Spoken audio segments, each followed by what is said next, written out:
मैं बचपन से एक परिवार को देखते हुए बड़ा हुआ जो कि गरीब था। परिवार में 2 भाई और एक बूढ़ी माँ थी। जैसे तैसे करके दोनों बेटों की शादी की। दोनों बेटे अपने छोटे से परिवार के साथ अपना जीवन यापन कर रहे थे। छोटा बेटा उस समय भूजा का ठेला लगाकर अपने परिवार का भरण पोषण कर रहा था। सब कुछ लगभग ठीक चल रहा था। उसे एक बेटा और 2 बेटियां हैं। हर मनुष्य में कुछ गुण एवं अवगुण होते हैं। उसे गुटखा खाने का शौक था। शौक कब आदत में बदल गई पता न चला और देखते देखते गुटखा ज्यादा खाने के कारण उसके मुंह में कैंसर हो गया। वह बीमार होने के कारण ठेला कभी निकालता तो कभी नहीं निकाल पाता। इस दौरान अपना इलाज भी करा रहा था। चूंकि कमाई का बड़ा हिस्सा दवा में खर्च हो रहा था और साथ ही परिवार को भी चलाना था। सो इस स्थिति में सरकारी अस्पताल ही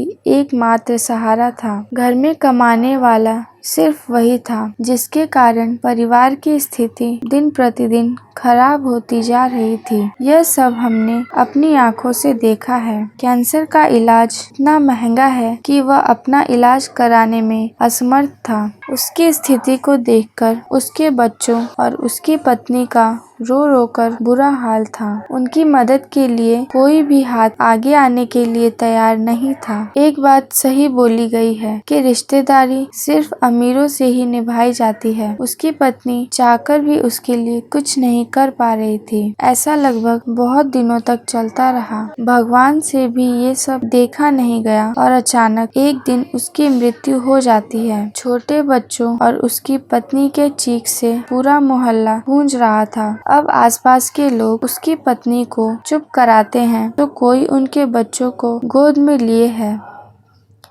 बच्चे बड़े भी नहीं हुए थे कि उनके सर से बाप का साया हट गया। फिर आसपास के लोगों ने मिलकर अंतिम संस्कार किया। घर में कई दिनों तक चूल्हा नहीं जला, लेकिन पापी पेट तब तक शांत बैठे। उधर से बच्चों की आवाज आने लगी, माँ भूख लगी है, खाना बनाओ। और माँ तो आखिर माँ होती है। अभी आँख के आंसू सूखे नहीं थे, फिर वो बच्चों के लिए खाना बनाने गई। बच्चों को तो उसने खिला दिया, पर उसे खिलाने वाला कोई नहीं था। अब घर में रखे पैसे भी धीरे धीरे खत्म हो चुके थे और बच्चों को पालना भी था। फिर उसने समाज की चिंता न करते हुए वही अपने पति का ठेला निकाला और फल बेचने लगी। मैं सोचता हूँ कि आखिर इतनी हिम्मत उस औरत में आई कहाँ से। अभी उसके पति के मृत्यु को महीना नहीं हुआ और वह अपना आंसू पोंछकर अपने बच्चों को पालने का सोच लिया था। रोज मंडी से फल लाना और ठेले पे रखकर बाजार में बेचना और घर आकर घर का काम करना, खाना बनाना और बच्चों की देखभाल करना। इतनी शक्ति लाती कहाँ से थी। मैं ये सब देखकर